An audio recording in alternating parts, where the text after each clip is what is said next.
I wanted to take a minute and update you on where we are as a congregation. First, a little history. The 2019 special session of the General Conference, the global governing body of the United Methodist Church, voted to suspend the trust clause. What's the trust clause?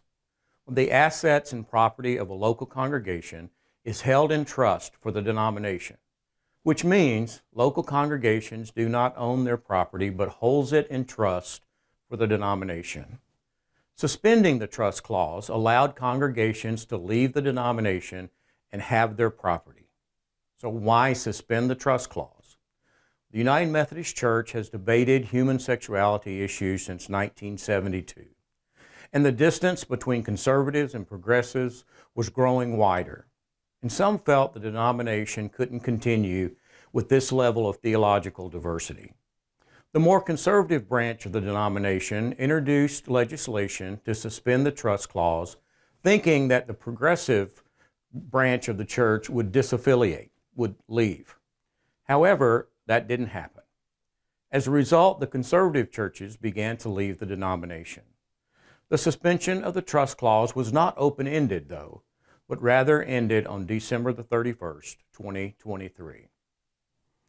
After going through a discernment process, receiving abundant input from the congregation, our church council decided not to pursue disaffiliation, but rather wait to see what would happen at the 2024 General Conference. Well, the 2024 General Conference made some historic changes in our denomination's policies around human sexuality. The conference allowed clergy to perform same-sex weddings and that those weddings could be held in the United Methodist churches. They also approved the ordination of LGBTQ persons, but the conference also made it so that all congregations, regardless of their position on human sexuality issues, could have a place in the denomination. Congregations could adopt building use policies that would not allow for same-sex weddings. They would not be forced to receive a gay pastor, and pastors would not be forced to do same-sex weddings. There is a place for all theological positions in the United Methodist Church.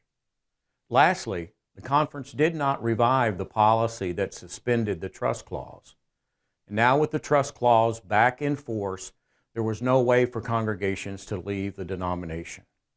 However, some conferences, annual conferences, primarily South Carolina, used paragraph 2549 in the Book of Discipline to allow congregations to leave with their property.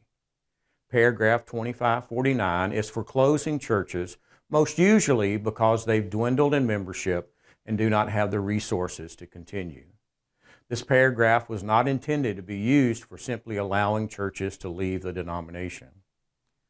When paragraph 2549 is used to close a church, all assets, tangible and intangible, become the property of the annual conference under the direction of the Board of Trustees, the Conference Board of Trustees. The Kentucky Annual Conference and the Alabama-West Florida Annual Conference both asked the Judicial Council for a ruling on whether or not paragraph 2549 could be used to allow congregations to leave the denomination. Well, who is the Judicial Council? The Judicial Council is the equivalent of the Supreme Court of the United States for our denomination. The Council is an international group made up of 9 persons, 6 from the U.S., 1 from Europe, 1 from Africa, 1 from the Philippines. Most of these persons are attorneys. The African representative is a member of Zimbabwe's Supreme Court. The Judicial Council rules on matters of church law. The Judicial Council is meeting in Los Angeles this week, Wednesday through Saturday. They have 11 items on the docket, including a request from Kentucky and Alabama West Florida conferences. They will release their findings next week. Once their findings are released, there will be a statement from Bishop Graves to our annual conference. Once the bishop's statement is released, hopefully, congregations will have a clearer picture of what the future holds for them.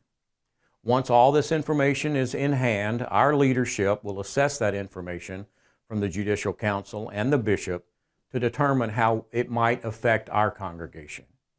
You will hear again from me the first week of November, And as always, if you have any questions or concerns, you can reach out to me at any time. I hope you have a great day.